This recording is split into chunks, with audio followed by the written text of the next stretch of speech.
Shalom! Hoje nós queremos dar continuidade ao estudo sobre mais um personagem bíblico dentro da nossa série Gente como a Gente. Mas antes de entrarmos nessa história que é comovente, é muito importante para nós, vamos orar. Pai, eu peço que a Tua graça e bondade seja conosco, que o Senhor estenda a Tua mão sobre as nossas vidas e possa liberar sobre nós revelação da Tua palavra, para que ela se torne para nós vida nesse momento, em nome de Jesus. Amém. O personagem que nós queremos ver hoje, sobre quem nós queremos meditar, se chama Abigail. E a história de Abigail está registrada lá em 1 Samuel, capítulo 25.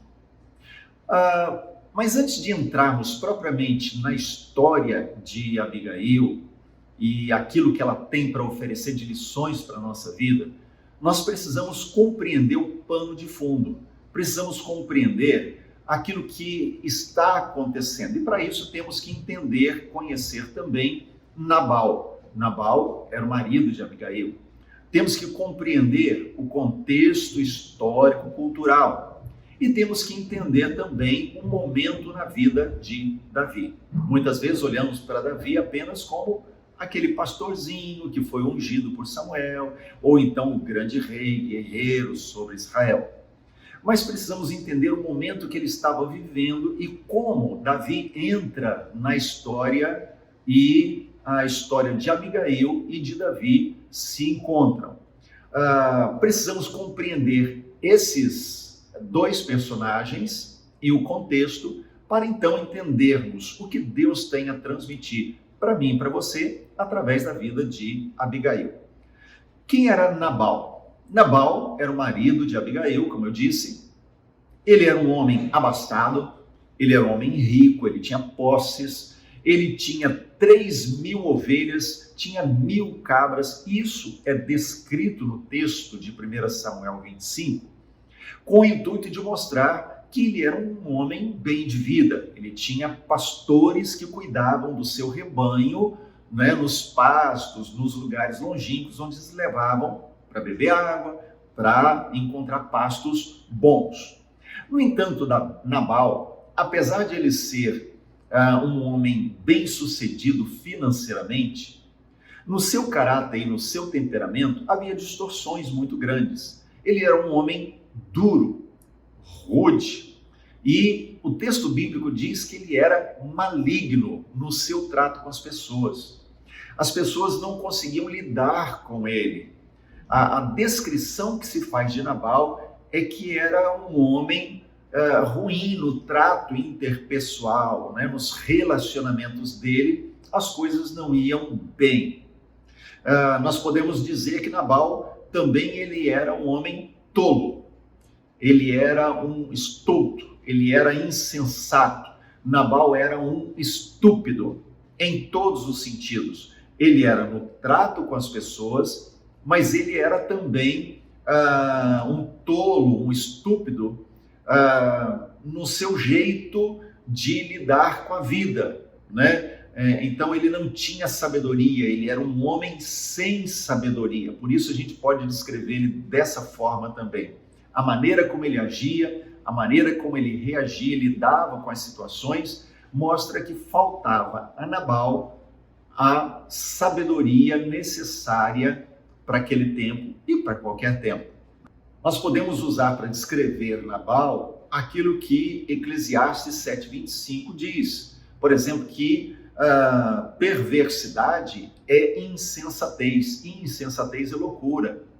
E se Nabal ele era um homem sem sabedoria, insensato no seu jeito de ser, de agir, então ele era perverso. E isso a Bíblia diz que é loucura. E Nabal vai acabar colhendo os frutos dessa sua loucura. O livro de Provérbios, ele é rico em textos que nos falam a respeito da falta de sabedoria, das consequências da falta de sabedoria. Por exemplo, ele diz que o entendimento para aqueles que o possuem é fonte de vida, mas para o insensato, a sua estultícia, a sua tolice, a sua estupidez é castigo para ele. Provérbios 7, por exemplo, diz que melhor é encontrar-se com uma ursa que teve os seus filhotes roubados do que encontrar um insensato e estulto. Lá no verso 26, capítulo 26 de Provérbios, por exemplo, ele diz: não respondas ao insensato segundo a sua insensatez, a sua estultícia, a sua tolice, para que você não se faça semelhante a ele. Então, esses textos de Provérbios, de Eclesiastes e muitos outros que a gente poderia pegar, eles descrevem muito bem a vida e a história de Nabal. O outro personagem que nós encontramos nessa história é Davi. Davi, nós sabemos, ele tinha, ainda jovenzinho, tinha sido ungido rei sobre Israel na casa de seu pai. Então, Jessé, ele tinha vários filhos e o profeta Samuel vai lá porque Deus o envia para ungir o novo rei que iria suceder Saul. Então, Samuel chega na casa de Jessé e unge a Davi diante dos seus irmãos. E Saul, no decorrer do tempo, ele acaba levando Davi para dentro do palácio, porque Saul tinha sido rejeitado por Deus por causa dos seus pecados, por causa da sua rebelião. E Saul, então, ele começa a perceber que o povo amava Davi e se agradava mais de Davi do que dele, o rei Saul.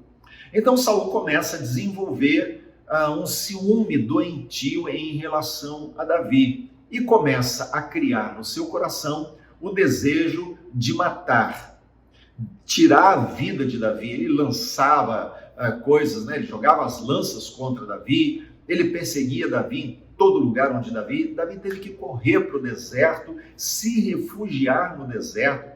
Teve até chance em 2 oportunidades de tirar a vida de Saul e não fez. Mas o fato é que Davi, quando ele foge de Saul e vai viver no deserto, a Bíblia nos diz que muitos homens, alguns estavam desempregados, outros sem fazer, outros sem família, enfim, alguns até mal intencionados, começaram a procurar Davi e se identificar com ele e começaram a se agrupar a Davi. E nesse momento, nesse tempo, Davi acabou desenvolvendo e revelando uma qualidade que para ele foi extraordinária. Depois também, quando ele se torna rei, que é de ensinar e gerar estratégias de treinamento. Porque o que ele faz? Ele pega esses homens, que são os homens à toa, esses homens que estavam ali perdidos pelos desertos e começaram a ir até ele. Davi pega esses homens e treina e forma com eles um poderoso exército. E era tão poderoso que as pessoas tinham receio. E Davi, então, começa a desenvolver um tipo de atividade que acabou sendo para ele o seu ganha-pão. Afinal de contas, ele era fugido do rei, vivia no deserto. Ele ia sobreviver de quê?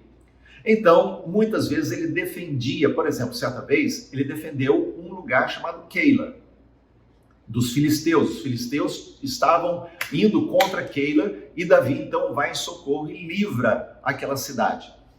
Davi, então, fazia isso, dava proteção aos rebanhos, os pastores de diversos proprietários que ficavam pelos desertos, buscando pastagens e água. Ele oferecia segurança para eles, proteção para eles. Então, essa era a forma pela qual Davi sobrevivia junto com os seus homens, o seu exército.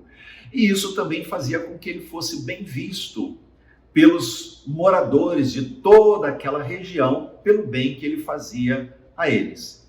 E é nesse momento que acontece o desenrolar da história de Abigail. Os pastores de Nabal, por exemplo, né, eles estavam sempre por ali e eram muito bem tratados pelos homens de Davi. E quando Davi ele ficou sabendo que Nabal estava tosqueando suas ovelhas, e esse era um tempo muito especial para os donos de rebanhos, porque eles também aproveitavam e eles presenteavam os seus protetores, eles faziam uma festa para os seus empregados. Então, Davi, muito provavelmente, ele gerou no seu coração uma expectativa. E esse é um problema das expectativas, né? Principalmente quando a gente não está preparado para ver a expectativa frustrada. Davi, ele manda mensageiros, ele pega 10 homens apenas, ele não vai com o exército, ele não vai cheio de homens armados, não vai nem ele pessoalmente, ele manda 10 jovens. E eles encontram Nabal e ali eles conversam com ele e fazem isso com extrema educação. A maneira como Davi orienta os seus jovens para conversarem com Nabal foi de alguém que estava assim, com cuidado, não queria ofender aquele proprietário, não queria fazer nada que criasse nenhum tipo de atrito ou indisposição com ele. Então, ele manda os seus jovens. E a gente pode ler lá, 1 Samuel 25, a partir do verso 6, o seguinte: direis àquele próspero, paz seja contigo, e tenha paz a tua casa, e tudo que possuis, tenha paz.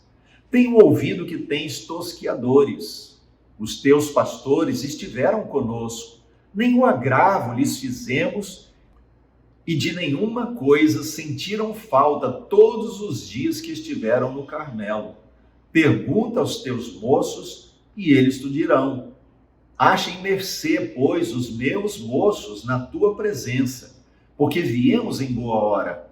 Dá, pois, a teus servos e a Davi, teu filho, qualquer coisa que tiveres à mão.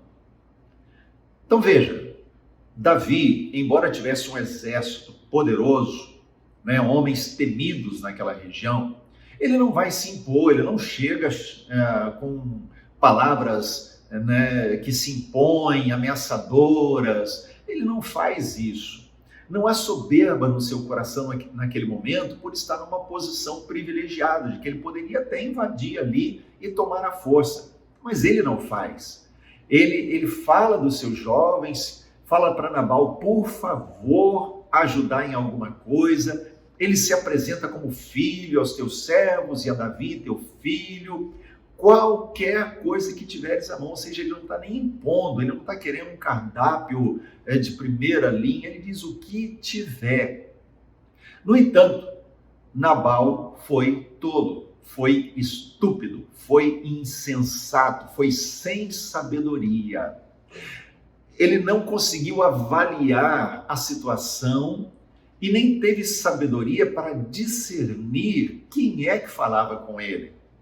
Por isso a resposta de Nabal, ela foi assim assustadora. Davi mesmo não conseguiu entender aquilo e ficou revoltado. Veja como Nabal respondeu a partir do verso 10.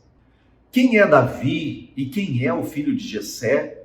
Muitos são hoje em dia os servos que fogem a seu senhor.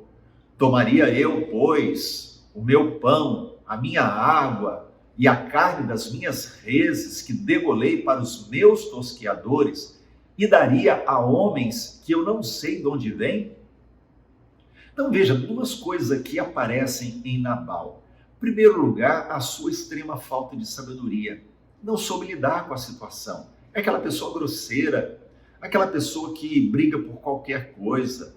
E junto a isso, uma segunda característica sua parece extremamente egoísta. Então ele é truculento e egoísta e não leva em consideração a situação. Muitas vezes nós nos metemos em situações complicadas, arrumamos inimizades porque nos falta sabedoria, porque não conseguimos discernir o momento e a maneira como nós falamos ou como as pessoas falam conosco. Não conseguimos avaliar aquilo que a pessoa está falando. E por isso, muitas vezes, respondemos de forma desproporcional. E isso tem a ver com a nossa falta de sabedoria, com as nossas feridas da alma, que muitas vezes nos impedem de bloquear uma resposta mais contundente, violenta. A Bíblia diz, Provérbios diz que a palavra branda, ela desvia o furor. Então, muitas vezes nós não temos a sabedoria de avaliar isso e reter a reação intensa e usarmos a palavra branda. E com isso, muitas vezes, colhemos tempestades, porque quem semeia vento colhe tempestade, diz a Bíblia. Então, quando naquele momento Nabal responde daquele jeito, o Davi quase se iguala a ele, né? O texto que nós mencionamos de Provérbios 26, lá no verso 4, ele diz assim: não respondas ao insensato segundo a sua estutícia, de acordo com a maneira dele de ser, para que você não se torne semelhante a ele. E muitas vezes a gente cai nesse erro, porque às vezes a outra pessoa, ela fala conosco de forma rude, de forma desproporcional àquilo que nós esperamos. Às vezes nós falamos de forma branda e a outra pessoa vem com truculência, mas quando nós respondemos na mesma moeda, quando a gente dá o troco na mesma moeda, o resultado é que nós nos igualamos. É por isso que vem um outro ditado que é popular, que diz que quando você faz assim, você perde a razão.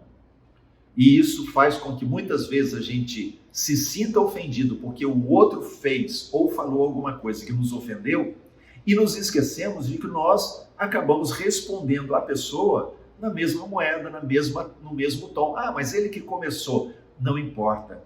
O fato é que quando nós reagimos no mesmo tom, nós nos igualamos ao estulto, ao tolo, ao estúpido. E aí a gente pode seguir lá em 1 Samuel 25, a partir do verso 21 e 22, a gente pode ler assim: ora, Davi dissera, com efeito, de nada me serviu ter guardado tudo quanto este possui no deserto, e de nada sentiu falta de tudo quanto lhe pertence. Ele me pagou o mal por bem. Faça Deus o que lhe aprouver aos inimigos de Davi, se eu deixar ao amanhecer um só do sexo masculino dentre os seus.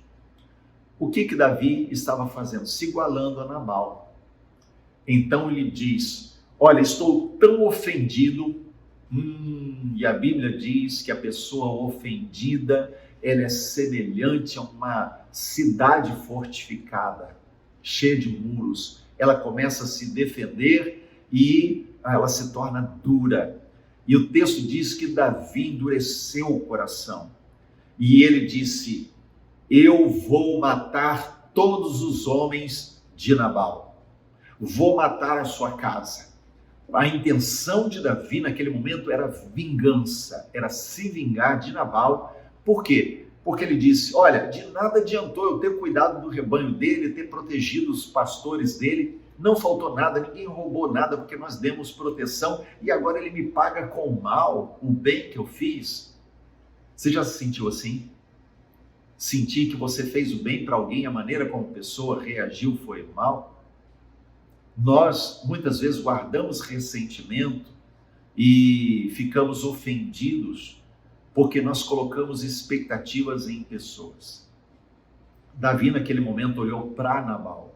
Só depois vai cair a ficha, só depois ele vai entender um propósito de Deus. Mas, naquele momento, ele tinha expectativa em Nabal. E quando Nabal frustrou a sua expectativa, ele se ofendeu. E é assim que acontece conosco, também ficamos ofendidos quando nossa expectativa é frustrada.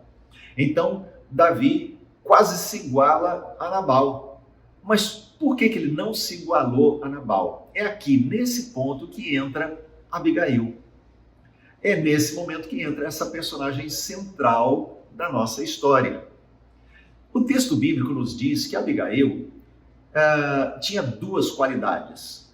Obviamente, ela tinha muitas outras, nós vamos ver uma terceira que não precisou ser mencionada porque ela aparece nas suas atitudes. Mas duas qualidades aparecem de imediato. Primeiro, ela era formosa, isso quer dizer, ela era bonita, ela era atraente aos olhos e ela era também sensata. E ser sensato ali, a palavra, ela traz a ideia de ter uma índole muito boa, ser uma pessoa boa, excelente, conveniente, de ser generosa, benigna, ter uma moral boa. Então, ela era uma pessoa que tinha qualidades de caráter. E essas qualidades vão aparecer junto com uma terceira qualidade, que é sabedoria.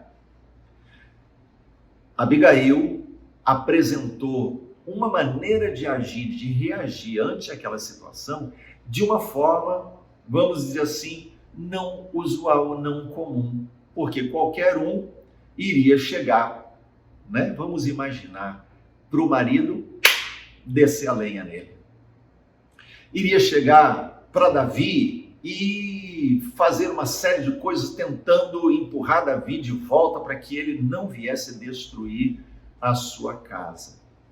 No entanto, enquanto Davi está a caminho da casa de Nabal, Abigail recebe um recado de um dos seus empregados que diz para ela que Davi estava furioso e queria se vingar. Então, Abigail, ela sai de casa e ela, então, toma uma atitude que foi crucial naquela situação. Vamos olhar, por exemplo, lá no verso 18 de 1 Samuel 25.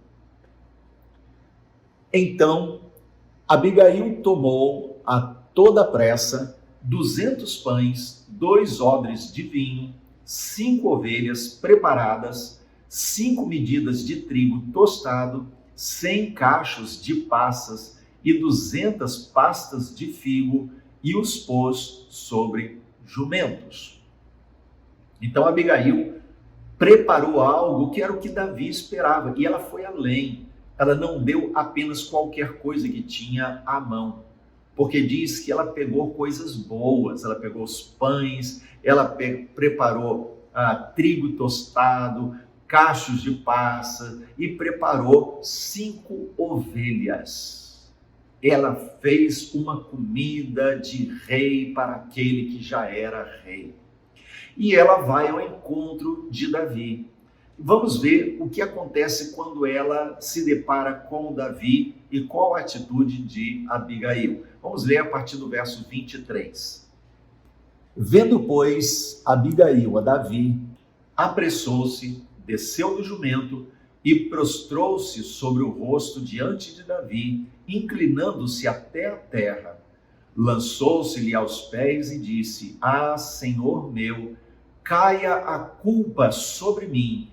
Permite falar a tua serva contigo e ouve as palavras da tua serva. Não se importe o meu senhor com este homem de Belial, a saber, com Nabal, porque o que significa o seu nome, ele é. Nabal é o seu nome, e a loucura está com ele. Eu, porém, tua serva, não vi os moços de meu senhor que enviaste. Agora, pois, meu senhor, tão certo como vive o Senhor e a tua alma, foste pelo Senhor impedido de derramar sangue e de vingar-se por tuas próprias mãos. Como Nabal, sejam os teus inimigos e os que procuram fazer mal ao meu Senhor. Esse é o presente que trouxe a tua serva a meu Senhor. Seja ele dado aos moços que seguem ao meu Senhor. Perdoa a transgressão da tua serva, pois de fato o Senhor te fará casa firme, porque pelejas as batalhas do Senhor, e não ache mal em ti por todos os teus dias. Se algum homem se levantar para te perseguir e buscar a tua vida, então a tua vida será atada no feixe dos que vivem com o Senhor teu Deus. Porém a vida dos teus inimigos, este a arrojará como se a atirasse da cavidade de uma funda. E há de ser que, usando o Senhor contigo, segundo todo o bem que tem dito a teu respeito, e te houver estabelecido príncipe sobre Israel, então, meu Senhor, não te será por tropeço, nem por pesar ao coração o sangue que, sem causa, vieres a derramar e te haveres vingado com as próprias mãos. Quando o Senhor te houver feito bem, lembrar-te-ás da tua serva. Então, veja a atitude de Abigail. Ela não foi primeiro a Nabal e ali ficar no ouvido dele: olha o que você fez, olha a sua atitude, agora vamos morrer por sua causa. Abigail não se tornou goteira no ouvido de Nabal. E principalmente ela foi sábia a não fazer isso, porque ela sabia a índole dele, sabia que ele era truculento. E imagina, ele poderia ter duas atitudes. Em primeiro lugar, ele poderia se voltar contra ela.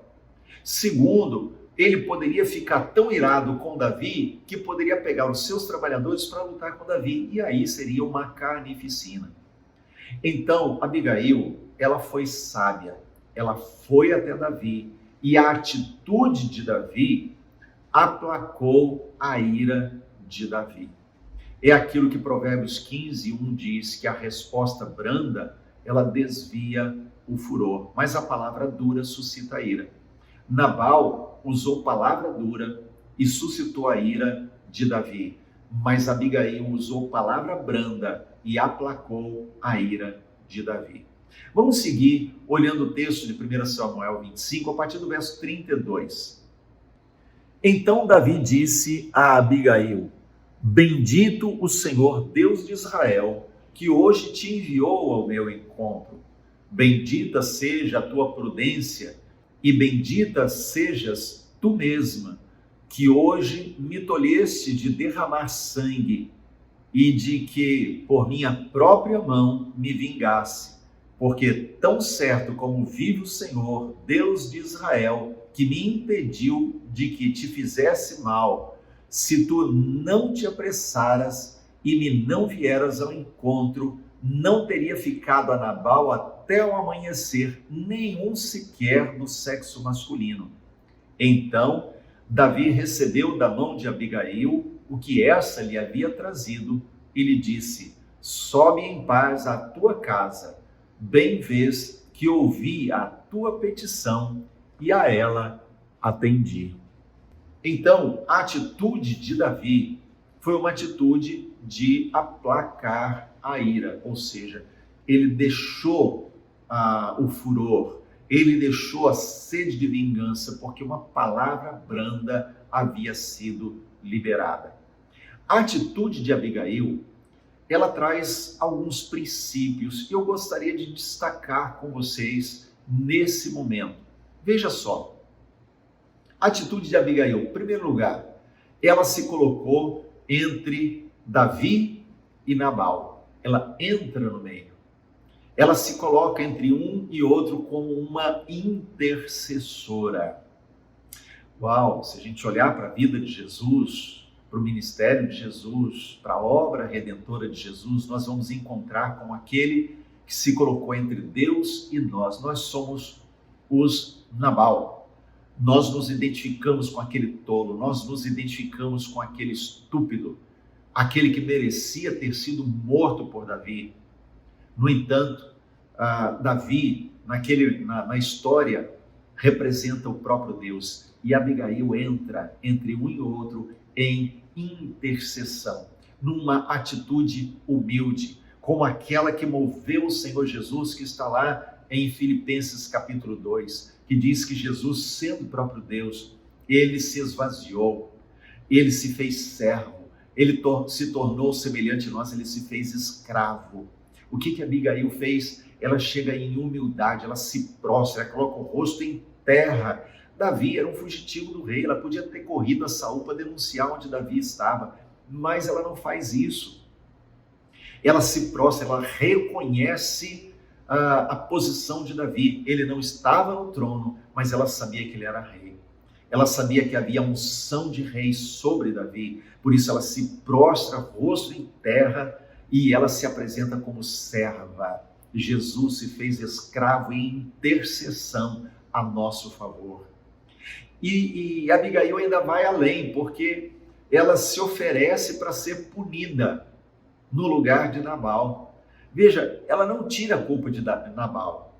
Ela diz, olha, ele é aquilo que o nome dele diz. E o nome Nabal significa tolo, estulto, estúpido, sem sabedoria. Então ela diz, olha, o que o nome dele diz, ele é um tolo, mas a culpa é minha.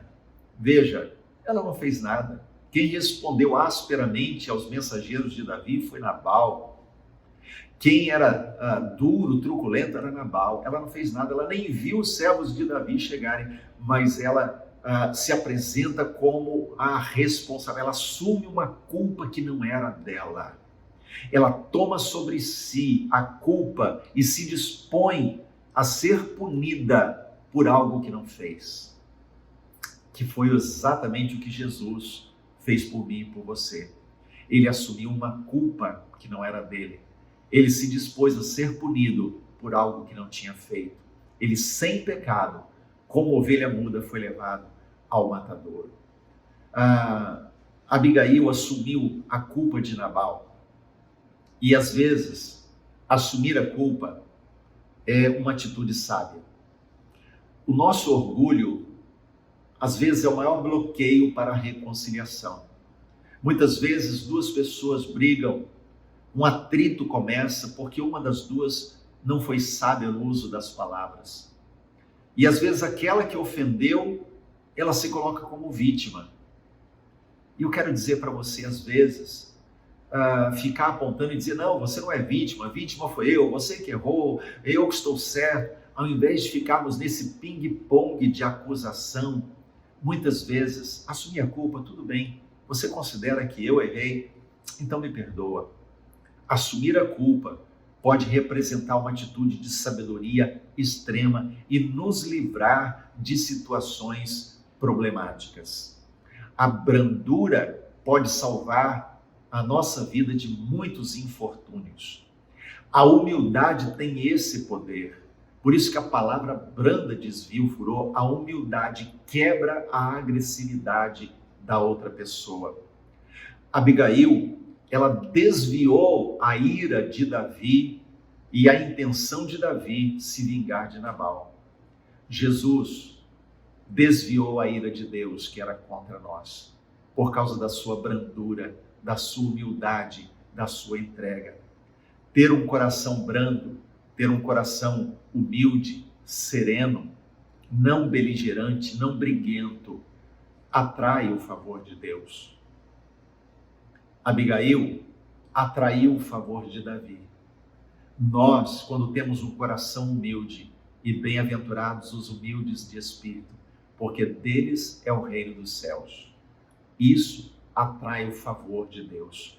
Isso traz o reino de Deus, um coração puro, um coração simples, um coração humilde, não briguento e que está disposto ao sacrifício pela paz. Então, bem-aventurados os pacificadores, porque sobre eles a bênção de Deus chega. Mas dia, menos dia, você experimentará a bênção de Deus sobre a sua vida por causa do seu coração pacificador. Sabe o que aconteceu com Abigail? Se tornou esposa de Davi. Quando Nabal morre, um tempo depois, Davi volta lá e chama Abigail para se casar com ele. Ela aceita e então ela vai morar com o rei no palácio real, com um homem de Deus, segundo o coração de Deus, sentar-se à mesa do rei, usufruir das bênçãos do rei. O coração brando atrai o favor de Deus e nos faz aproveitar os banquetes reais que o Senhor tem para nós.